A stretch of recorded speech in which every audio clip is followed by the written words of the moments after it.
Good afternoon.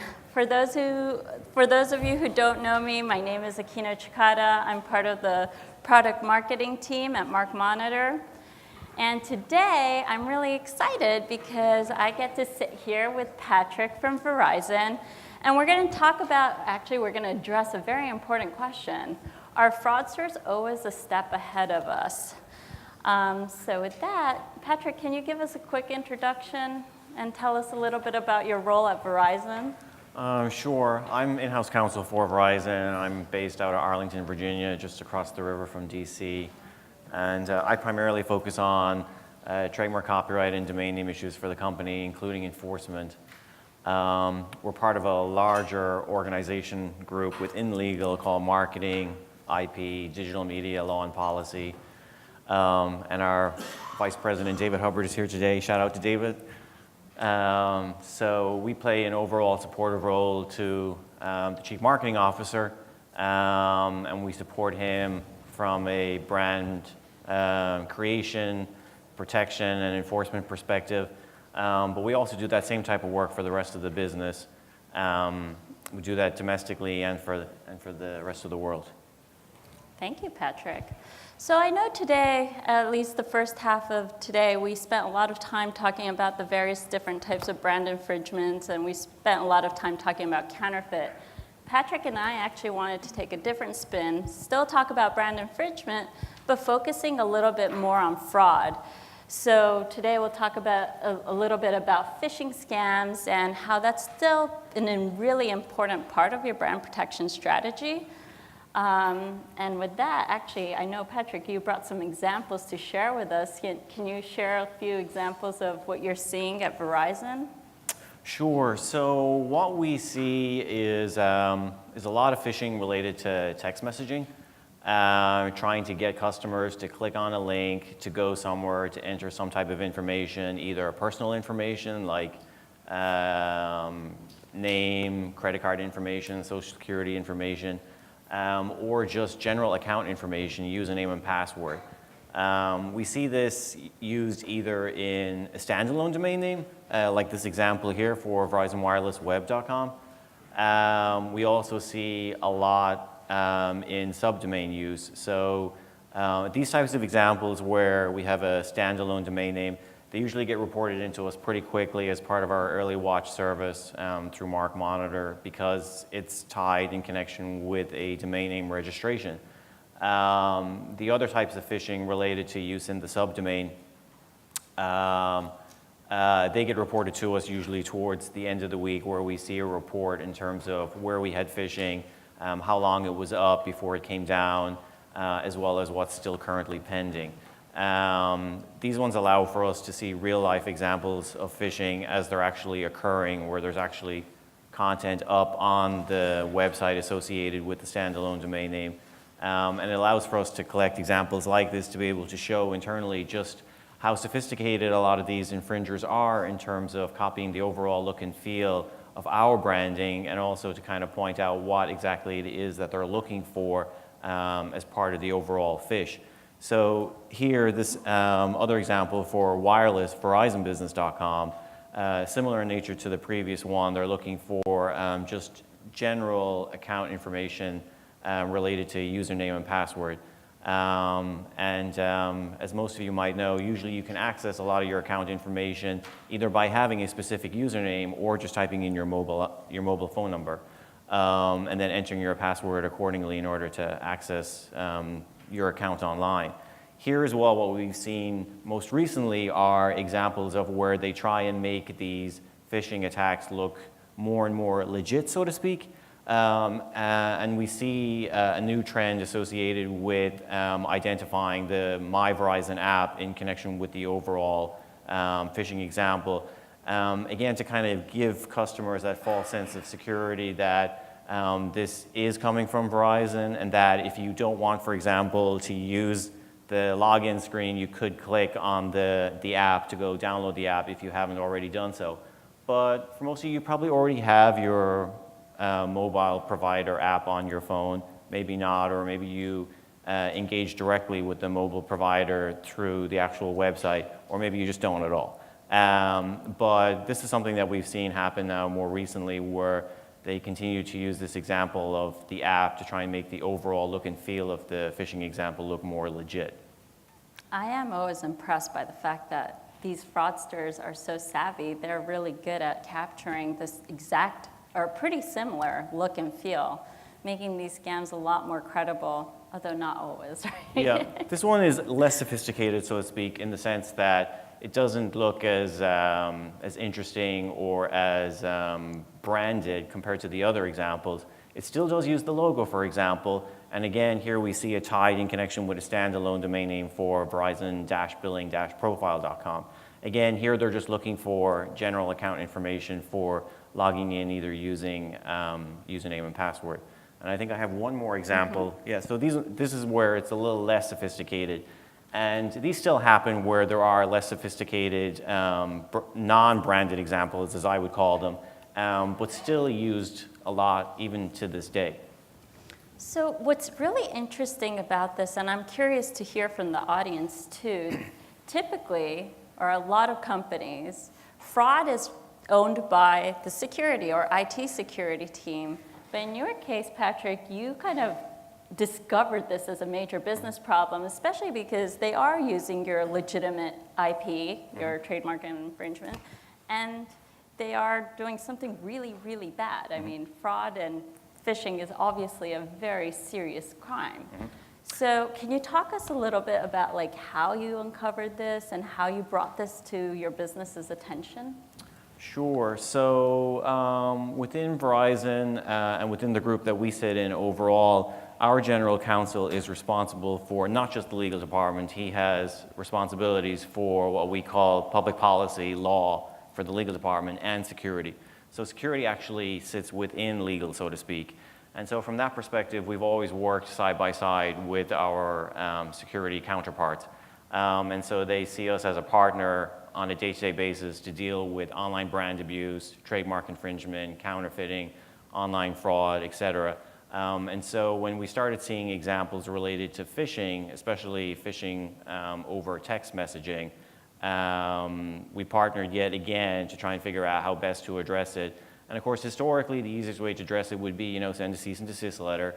But at some point, it got to that tipping point where we had sent so many letters, and I mean hundreds of letters, and nobody ever responded. That we felt that was just a lost cause. And that warm fuzzy feeling that people got knowing that Patrick had sent a letter just wasn't cutting it going forward. So we decided to look to see what is it that we could do in terms of actually taking down these fraudulent phishing websites. And we went back to Mark Monitor, where we had looked at this historically before we ever had a phishing problem like this, and decided to engage with them to do this on a case-by-case basis. And we soon realized that we had a big problem here and needed to have something more systematic and holistic going on a day-to-day basis with them. So we're not so concerned anymore with trying to prioritize and pick the ones that we want taken down. We're more in a systematic way right now if we're just taking them down one after another, after another, after another, after another. And Mark Monitor has that capability to do that under our instruction. And then where we see examples like this, where it's in connection with a standalone domain name, we see it get taken down. We usually don't see it get reused again. Still sending a letter to the owner of, for example, here, services support Verizon.com. We're not going to get a response. And filing a UDRP probably isn't worth the time and effort and the expense associated with it, knowing that it's going to take at least 10 to 12 weeks to get a decision and a domain name transferred. For no other reason than to just add it into our portfolio to keep it there, knowing that there are plenty other examples of standalone domain names that are still being registered by fraudsters to do the exact same thing. But where we see a domain name may be used more than once in connection with a fraud that's taken down again and again, then maybe because there's just, I don't know, a good response maybe to that domain name, or there's some cachet associated with it, that the fraudsters see that it's a good example to be reused, so to speak. That's a good example of something maybe to go after for the purposes of a UDRP, to just get it out of a bad guy's hands and to keep it within the portfolio. And so on a day-to-day basis, Mark Monitor is doing its thing. We have weekly reporting, like I said, from Mark Monitor. And so we stay in contact with security to kind of keep track of where they see the highs and the lows in terms of the numbers. Some weeks, for example, we have 0, which is great. But then we see it jump again, and we see peaks, especially around promotional events like new iPhones when they're launched, usually in September. Back to school as well, Christmas. So fraudsters gear up around those time periods, and so we see the peaks around those times as well. So we feel overall that there's good value associated with having this takedown capability. I don't think we could find ourselves ever in a situation going forward where we could just walk away and not have it, thinking that the fraud has stopped and it won't come back, so to speak. That's true. And I'm kind of curious, in this room, how many of you are responsible or actually proactively looking for fraudulent schemes for your company or on behalf of your company? Oh, okay. I see a few hands. Yeah. And Patrick, earlier today we were just chatting, and it seems like you and your organization is also very collaborative with the marketing department. Can you share a little bit about how you collaborate with marketing departments, especially as you talk about like new product launches and? We try to think of the best ways, obviously, to use a brand in connection with going to market. And I guess overall, from our perspective, it's not in our DNA to think like fraudsters and to be thinking about how to misuse the brand or to misuse how the brand is applied on a day-to-day basis, like, for example, in connection with domain name registrations or social media account registrations and the like. So that's where I feel that fraudsters kind of were either neck and neck with them or they're slightly ahead. I think for brand owners that don't try to catch up or to try and have some of these checks and balances in place or enforcement procedures or third-party services to help them combat this problem, I feel like that's where they fall behind and the fraudsters get further and further ahead. In connection with new product launches, we try to advise them about all the proper use associated with the brand and also to try and address and point out where there might be possible misuses and to, where possible, cut that off by either, for example, in the case of domain names, do defensive domain name registrations. But again, there's only so many domain names that you can register knowing that fraudsters will find something that they're perfectly happy to use to try out any type of fraud. Yeah, I forgot to mention this at the very beginning of the session, but please keep this interactive. So if you guys have questions for me or Patrick, please feel free to raise your hand throughout. And actually, a couple of years ago, correct me if I'm wrong on timing, but you guys went through a rebranding, right? So I think you have an example. Yeah, so we have this newer Verizon logo here on the bottom right. And this slide is an example of historical phishing again. These websites look very sophisticated, and as you can see over time, as we've changed our brand, so too have the fraudsters to copy the overall look and feel and to make their phishing websites as sophisticated and almost identical in nature to ours. So this is the older, at the very far back, the Verizon Wireless logo. This newer, what we called a Verizon Tab logo, and then the most recent, the more simpler Verizon logo with the smaller check mark. And how long did it take for them to catch on that you've changed and updated your logo? Almost instantaneously. That's very impressive. Yeah. And so we see very sophisticated examples like this bottom right one, but then we also see the more generic ones without any branding whatsoever or any use of logos. Yeah. So I'm kind of curious, as the subject or as our session title was, are fraudsters always ahead of us? How many of you actually feel like fraudsters are always a step ahead of you guys? Okay, there's a good handful of that. So Patrick, how do you feel about that? Do you think fraudsters are always a step ahead of us? Yeah, I do.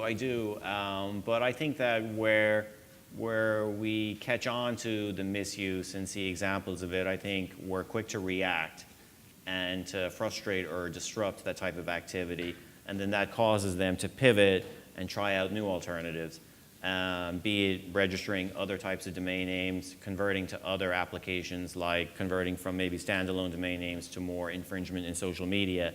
And if it's not in social media, to some other type of online brand abuse. Actually, you bring up a really great point. I feel like predominantly, at least for phishing, and email is still the main channel that we use, our fraudsters tend to use when they're promoting their phishing campaigns, and still considered the most reliable source for them. We're starting to see an expansion of other channels being used, especially social media, as you just mentioned. You have some examples to share with us today, so perhaps you Sure. could share So the abuse that we're seeing is not just always directed to the brand. Sometimes it's directed to a senior executive or a board member of the company. Here, Lowell McAdam is our CEO, and this is an example of somebody who created a page on Facebook pretending to be his account on Facebook. So we find ourselves in situations like this where we're asked to do this type of online enforcement where it's really right of publicity, right of privacy, but because he's so associated with the company, he's out there as a public figure, and in this instance, you see it associated with Verizon branding in some way, shape, or form. Facebook was quick to respond and to take down this infringing account. Another example here where we see just a fake page associated with a Verizon product that we're not offering on Facebook. And again, they were quick to respond by filing an online complaint to them. And that usually happens pretty quickly in terms of their turnaround, and I think they're getting really good about it in terms of cooperating with brand owners and being responsive to these types of online complaints that are being submitted to them. I think where sometimes people get frustrated is that when they get back a no, they're not sure where to go with the no. Sometimes even we get a no, and sometimes it's because it's maybe not clear with the person who's reviewing the initial complaint, because this stuff is very subjective at the end of the day, that maybe they don't see the infringement the way we see it, or maybe it's not as properly categorized or explained as well as it could be in order to press home the point as to why we think something is infringing. So we either refile, for example, for the same thing, or in the communication over and back, we can try and escalate it to press home that point, why it is that we think that something is infringing. And then usually in that instance, the stuff does come down. Yep. This is another example for our unlimited service plan. So just after the launch, we see somebody claiming to offer something related to unlimited. And we see a lot of marketing directly related into Mexico, especially related to our MiFi or Jetpack Wi-Fi products and services. So a good indication of when you see actual consumer confusion in the marketplace is when you see some of the reviews posted online in connection with the page, where you see there's a lot of activity with users who have come across it and have tried to engage directly with the page to order whatever maybe that is being offered. So here at the bottom of the page, you'll see there's a quote here from somebody who has posted something in Spanish, basically saying that he's identified it as a fraud. Whatever it is he ordered, he didn't get. And then who do they come complaining to? Yeah. But the comments are really helpful because they press home the point around actual confusion as opposed to trying to argue likelihood of confusion. Facebook usually doesn't question this type of complaint, and the takedown happens pretty quickly. Any questions for Patrick so far? Yeah. Earlier you mentioned C&Ds weren't working, and so you went to Mark Monitor. Yeah. They helped you. What does Mark Monitor do? This is for either of you. When you're dealing with a situation that you're just sending C&Ds over and over and nothing's happening, what did you decide to do, and how did it resolve it? Well, historically, we had looked at their anti-fraud watch and takedown service, but at that time in history, we just didn't really have a phishing problem, so we didn't engage the service at that point. It was only within the last couple of years where we saw text messaging associated with phishing really pick up and become incredibly disruptive within the company. it was causing high call volumes into our call centers for customers receiving these types of text messages and wanting to claim a prize or get a promotion or, and at that point, it reached a tipping point where sending random cease and desist letters just wasn't going to cut it. So what Mark Monitor does is really watch for phishing around the time when either the domain name is registered or soon after it's registered, and if they see phishing activity associated with it where somebody's trying to collect personal information, either username and password information or other type of personal information like name, social security number, credit card information, and the like, then they have that capability through their network of ISPs and hosting companies to do takedown on our behalf. And Kino probably can speak better to that than I can, but they do it systematically for us and then just report on it on a weekly basis. Yeah, and don't worry, I'm not going to turn this into a sales pitch, but just for those of you who may not know, Mark Monitor also offers, as Patrick was mentioning, an anti-fraud service. And we focus on 3 areas: prevention, detection, and mitigation. And essentially, we try to make this service as hands-off as possible for our clients, knowing that fraud is a very serious offense. So our enforcement strategy on the fraud side is different than on the brand side. On the brand side, we have to go through, C&Ds, and we've got our own process that way. But for fraud, it is a more urgent and time-sensitive infringement. So we have a 24/7 security operations center, and we take down enforcements from them. And it's a lot faster, and we have a comprehensive mitigation strategy around that. So that definitely alleviates the pressure, I believe. Yeah, it has, and most of the harm from fraud usually happens in the early hours of phishing. So capturing it as quickly as possible and doing a takedown early on, it makes all the difference as opposed to sending a cease and desist letter to either the website owner, the ISP, the hosting company. You can write to as many people as you like. It's unlikely you'll get a response, especially because at the end of the day, a lot of this fraud is happening through organized crime, and they just don't care. And they're outside of our jurisdiction in a lot of instances. And FBI will only help if you can prove that there's been actual harm, or basically if you can put the case together for them in order for them to pick it up and work it through. Yeah. Any other questions? We welcome questions. That was a great one. Thank you. This is another example, again, of our Wi-Fi Jetpack product, again, being offered into Mexico. An example from Facebook that was taken down. We have infringement, not as much on Instagram as we've seen on some of the other social media platforms. So I just have a couple of examples here where we see people creating accounts using different branded terms. Here it's for our Fios service with an account name for Fios Verizon NYC, offering some type of promotion that just isn't coming from us. And I think one other example from Instagram, this one kind of, again, tries to be something official, describing itself as the Verizon Yahoo newsroom. This is the official business of Instagram of Verizon Yahoo, but it's not. It's got nothing to do with Verizon or Yahoo. Looking for followers, and they already have 22. So these ones are pretty easy to take down. Again, Instagram has been very responsive. And these we're pretty much doing ourselves in terms of submitting online complaints. We try and triage them and prioritize them in terms of how egregious the infringement is overall. We try not to overreach as a brand owner, so if we feel that something is more just really informational in nature or fan-based, then we're perfectly happy just to monitor accounts like that.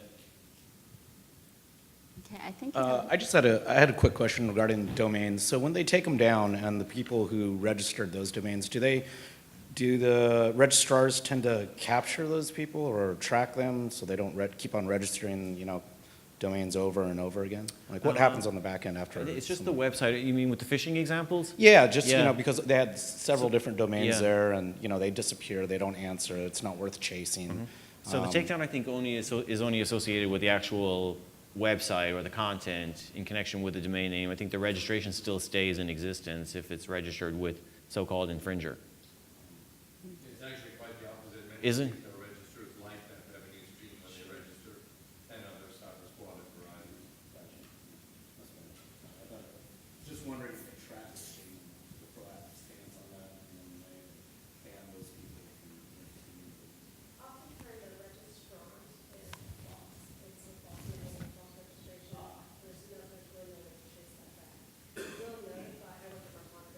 Thank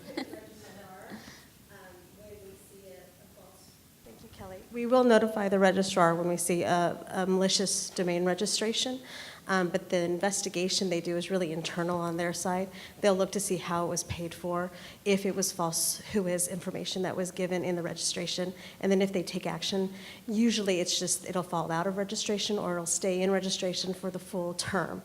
And then somebody, if Verizon wanted to pay for it, they could just put in a snap order, and when it falls out, they could buy it. These questions are great. Any other questions? Oh, we have one right here, Just Kelly. behind you. I'd like to know, when you see a subdomain name and the registration, let's say, is verisign.loginz.com, and there's actually no particular content on the page, do you still contact them to ask them to remove the subdomain name? We usually don't see we don't get a feed for subdomain use for Verizon. All that we see is sometimes the use in connection with the phishing report in subdomains. And sometimes it's a little squirrely. It's not necessarily Verizon properly spelled out. Sometimes it's VZ or VZW or other type of misspelling. We don't often see a whole lot of brand abuse in that subdomain, but it's unlikely that the second level extension would even respond to a demand letter, even if we wrote to them, but we generally don't. Because usually the content has come down and we're happy to move on from it at that point. I mean, when we contacted some of the domain owner, they mentioned that sometimes it's just a system, they put like a wild card, Yeah. so I'm not sure if you see that. Okay, thanks. Any other questions?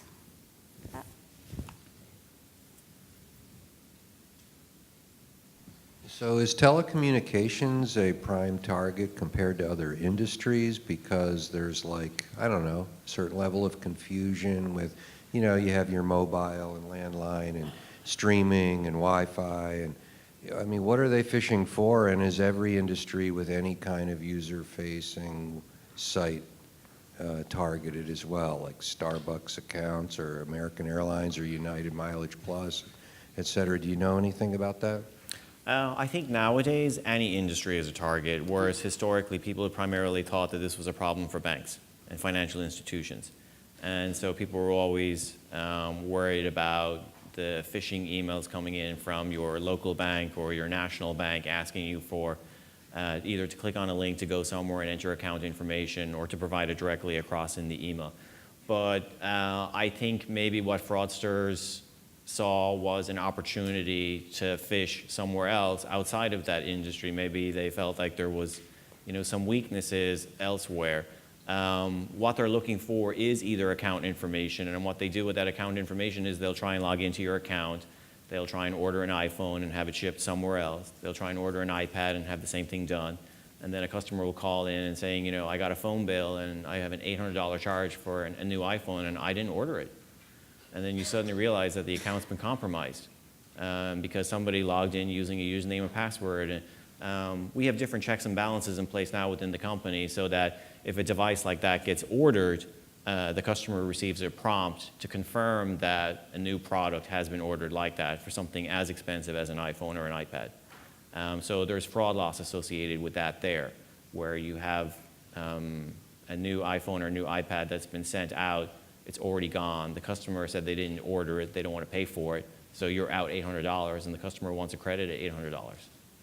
And if it's not that type of fraud loss, then they're usually just trying to collect other personal information like just credit card information, social security information, mother's maiden name, billing address information to use it for some other phishing expedition or to sell that information on to somebody else. Or they're looking for username and password information knowing that you use the exact same password and the exact same username for your bank account or your CVS account or your Target account for online shopping. And they'll plug that information into as many other different types of platforms across as many different types of industries to see when they can get into something else using that exact same information, knowing that people are very habitual and lazy about changing passwords and using them again and again and again in different applications for different online websites. So where like we in the auto industry work together to target counterfeiting, do you share tips with AT&T and Sprint? Not in this problem or not in this situation. I don't know if they have the same type of phishing problem that we do. We've spoken about it publicly, and we have lots of information on VerizonWireless.com trying to educate customers about these types of phishing scams and to be careful about their accounts, to have better account passwords, to offer some advice about how to create good account passwords. We offer two-factor authentication now on Verizon accounts, but it's opt-in only, so it's not mandatory for Verizon customers. So those types of best practices anybody could do across any online account in any industry. I just wanted to add to that, your first question. Since 2014, Mark Monitor has noticed like a significant increase of non-financial industries becoming victims of phishing attacks. And it is something that I'd say, like Patrick, all industries should be aware. If you have a username, a password, if you have an e-commerce site, you are all subject to potentially be or have a phishing problem. So it's definitely something that's relevant, and it's important to be mindful. How these fraudsters are monetizing, it's definitely not always very clear or very easy to understand. But it could be even just as Patrick said, those stolen credentials just being sold in the dark web or whatnot.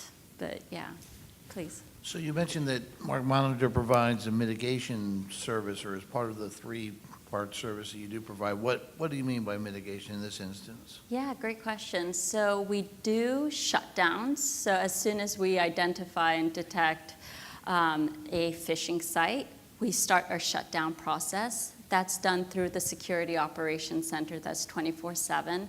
And we also have something called fraudcasting.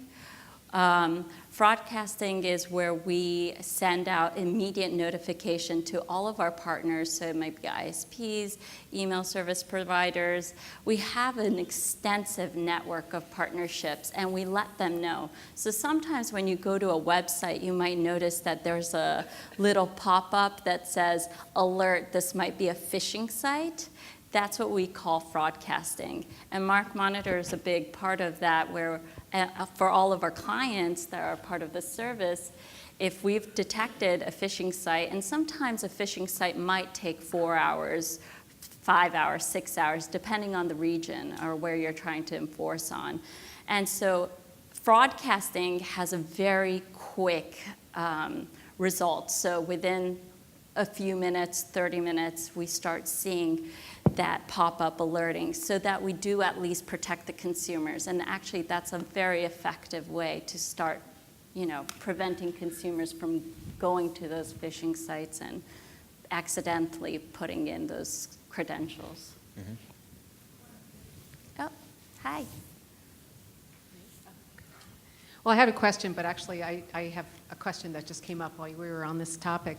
One is that, Patrick, to your point about you have these automatically generated emails saying, we see you ordered this, just confirming that. Well, apparently, I guess a lot of fraudsters are onto that too, because I've been getting a slew of them. I'm sure you heard about this, from Apple in particular. So just speaking as a consumer, what I do is I take them, I try to, if I can, and attach the email and send it to the fraud email at Apple. I never get a response, which makes me question whether the email that I'm sending it to is even receiving it, and if so, like, what is Apple doing about it? Now, obviously, you don't know what Apple's doing about it, but I was just wondering if Verizon sort of acknowledges those. Obviously, you have some sort of fraud email. So for Verizon Wireless, I know overall in general, they will try and communicate directly with a customer through text as a first means over anything else. So usually in these instances, you'll get a text message saying that somebody's tried to access your account or made changes to your account or ordered something from your account. Please call here in order to confirm the order. So that kind of cuts off on the email phishing angle associated with that for wireless from that perspective. as they try and use text messaging as a primary means of confirming these types of activities with customers. That still doesn't mean, though, that fraudsters won't try to use those types of emails as a way to even offer up fake orders, so to speak, and to ask for verification in order to capture some type of user information, knowing that nothing has been done to the account, it hasn't been compromised in any way, shape, or form, and nothing has been ordered. They're just phishing for the sake of phishing, so to speak. The other, what was the other example? I can't remember. The email example you said, right? Right. The emails I'm getting are from Apple Yeah. saying, we're just confirming. And it's very obvious. The last one I got, the Apple was so blurred. It was just a really bad reproduction. Half the time I get them, it's in pounds sterling. So again, it's obviously not directed to me. Sometimes it's, $800 or $900. I know it's not my, my cloud account that's being billed. So like I said, I forward those when I'm in a position to Apple, but. Yeah, so for forwarding within Verizon, what we try and tell customers to do is that if you see phishing examples come in text form, you can forward them using the short code message spam, and we will look at them from that perspective. So as you get a text message that comes in, you can forward it on and then type in spam and send it that way to us. Internally within the company, we have shared email around phishing@verizon.com or phishing@verizonwireless.com. Mark Monitor is on that email distro. The legal department is on that distro. The IT department is on that distro. So that helps to get as many people informed about potential phishing attacks as quickly as possible, knowing that for the most part, Mark Monitor has already begun to proactively try and take down the phishing example. But do you acknowledge it to the customer, like whoever forwards it? I guess that's my question, because there was an earlier slide about how, 86% of consumers think that brands should be doing more. Yeah, I don't know off the top of my head. I guess for me as a consumer getting I'm not picking on Verizon, Yeah. but just in general, for me to get some sort of acknowledgement, even if it's not that minute, saying, we got it, we're on it, Yeah. we're all over it, that Yeah, kind of thing. I don't know off the top of my head. I have to check. Okay. I think we're out of time, so I'll Yeah. skip my other question. That I had. Yeah. We'll quickly finish, I guess, with Twitter, just to kind of go through these examples. One of the biggest problems we find with Twitter are really these abusive registrations or account names that try and associate themselves with some type of customer care or technical support. They're really problematic because, again, they create this false impression that if somebody really has an account issue or a technical issue or a billing issue or, any other problem associated with the service, that in trying to contact Verizon, they'll get some response here or get somebody who can actually help them, which is just not the case. So we have one example here where the account name is @VZW Customer Care. Twitter, again, is very good in terms of taking this stuff down. So filing a complaint usually results in a quick takedown. I think we have one other example. Yes. And then, you probably can't guess it, but one here is legit and one here is not. So most of you might be familiar with how to verify an account with a social media platform. Here with Twitter, you see it has that little blue cloud bubble with the check mark. That confirms that you're actually dealing with the official account page of the brand owner. But so for technical support for Verizon Wireless customers, the Twitter handle is @VZW support. It is not @support VZW. So, so that's one thing just to kind of take into consideration when we talk about, the older examples of domain name registrations and then doing additional defensive registrations or misspellings or typo swattings related to domain names or common misspellings for your brand. On Twitter, maybe take this into consideration as well for how you see your official handles tweaked or misspelled or terms swapped in order to try and divert that type of customer experience coming directly to you and to your Twitter account and seeing it go elsewhere. Patrick, last question, because I know we're out of time. Any, advice or best practices that you'd like to share with the audience today? Really, at the end of the day, one of the biggest weaknesses is the customer and their use of passwords online, not just on our websites, but on any online account. So my only recommendation to you as just individuals and as brand ambassadors and representatives of your companies is to try and hammer that home, that having good, secure passwords using, for example, two-factor authentication is really important. And we have a short clip of some account advice that we have on VerizonWireless.com for Verizon customers. Safeguard your online bank account.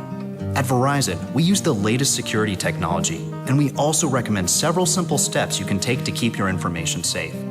One of your first lines of defense is your account security image. It starts when you create a My Verizon account and choose your security image from one of multiple images. Every time you type your username on your My Verizon account, your chosen security image will appear. This image keeps you protected by giving you a visual signal that you're signing into the real Verizon website, helping you avoid fake pages designed to mimic Verizon's site. If you don't have a security image on your account, you can create one by resetting your My Verizon password. The system will automatically prompt you to create one. You can also protect your account by choosing a strong password and effective security questions. When you create your password, avoid using phrases that contain your name, the names of family or friends, titles of popular movies or songs, or identifying numbers, like your phone number or your birth date. For your security questions, opt for questions that very few people would be able to answer. Remember exactly what personal information your security questions cover, and avoid sharing any of those details on social media. Finally, use a unique 4 or 5-digit number for your billing system password. Even if your personal information was somehow obtained, the billing system password would need to be used before any changes could be made to your account. If you ever suspect that you've been the target of fraud or a phishing scam, change your password immediately. It's also a good idea to set reminders to change your password at regular intervals. And while it may seem convenient to use the same password on multiple sites, your information will be most secure if you select a password that's unique to your Verizon account. To get more advice on preventing fraud, or if you need to report a suspected security breach, visit VerizonWireless.com/fraud. So on that note, customer awareness and education is an important part of best practices. Thank you. Thank you. Thank you, everyone.